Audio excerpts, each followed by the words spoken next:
हर हर महादेव, जय शिव शंभु, श्री शिवाय नमस्तुभ्यम। कैसे हैं आप लोग? आशा करती हूँ कि भगवान शिव की कृपा आप सभी पर बनी रहे, आप सभी स्वस्थ हो, अच्छे हो। इसी के साथ आज हम सुनेंगे बुध प्रदोष व्रत की कथा। बुधवार को होने वाले प्रदोष को बुध प्रदोष कहते हैं। सप्ताह में 7 दिन होते हैं।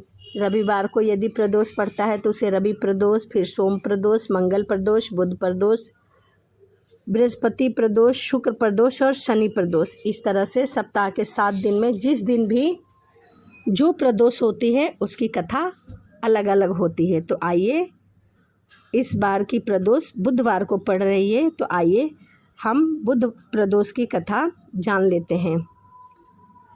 बुध प्रदोष व्रत की कथा। एक समय की बात है, एक पुरुष का नया नया विवाह हुआ था। विवाह के 2 दिन बाद ही उसकी पत्नी मायके चली गई। कुछ दिनों के बाद वह पुरुष अपनी पत्नी को लेने अपने ससुराल गया। वह दिन बुधवार का था। बुधवार को जब वह अपनी पत्नी के साथ लौटने लगा तो ससुराल के सभी लोग उसे रोकने लगे। बहुत प्रयत्न किया रोकने का, परंतु वह ना माना। उसने बोला कि नहीं, मैं आज ही लेके जाऊंगा, आप विदाई कर दीजिए। ससुराल के लोगों ने कहा कि नहीं, बुधवार का दिन शुभ नहीं माना जाता, लेकिन वह माना नहीं और अपनी पत्नी के साथ बैलगाड़ी में बैठकर चल पड़ा।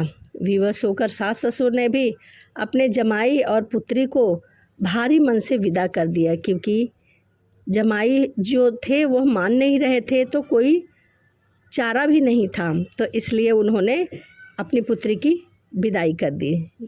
जैसे ही नगर से बाहर पहुँचे तो उसकी पत्नी को बहुत तेज प्यास लगी।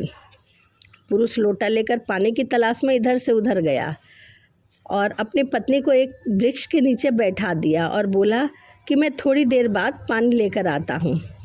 पत्नी एक पेड़ के नीचे बैठ गई। थोड़ी देर बाद पुरुष पानी लेकर वापस लौटा। तब उसने देखा कि उसकी पत्नी किसी के साथ हंस हंस कर बातें कर रही है और उसके लोटे से पानी पी रही है। उसके पति को बहुत ही तेज क्रोध आया कि मैं पानी लेने गया हूँ और ना जाने मेरी गैरहाजिरी में मेरी पत्नी किससे ऐसे हंस हंस के बातें कर रही है।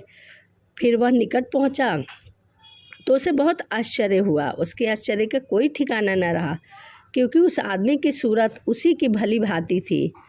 पत्नी भी सोच में पड़ गई कि 2 पुरुष कहाँ से आए जो एक ही सूरत के हैं। अब वह खुद सोच रही थी कि इनमें से मेरा पति कौन सा है। दोनों पुरुष आपस में झगड़ने लगे।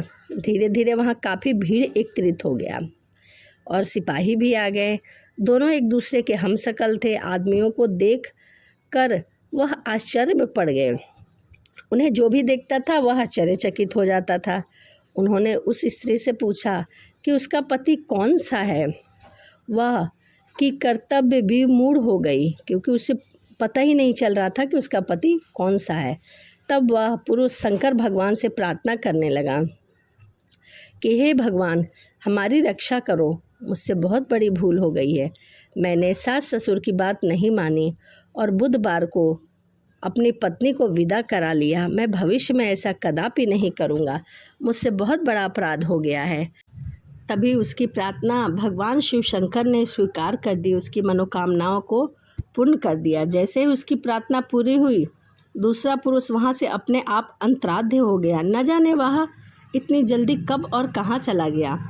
पति पत्नी सकुशल अपने घर पहुँचे। उस दिन के बाद से पति पत्नी नियम पूर्वक बुध त्रयोदशी व्रत प्रदोष का व्रत करने लगे। अतः बुध त्रयोदशी व्रत हर मनुष्य को करना चाहिए, क्योंकि यह सभी मनोकामनाओं को पूर्ण करने वाला माना गया है। तो यह बुध प्रदोष की कथा थी। तो वीडियो आपको कैसी लगी कमेंट में हर हर महादेव लिखना ना भूलें। तो चलिए, इसी के साथ वीडियो को यहीं समाप्त करते हैं और मिलते हैं एक नई अलग वीडियो में। सभी को हर हर महादेव, जय शिव शंभु, श्री शिवाय नमस्तुभ्यम।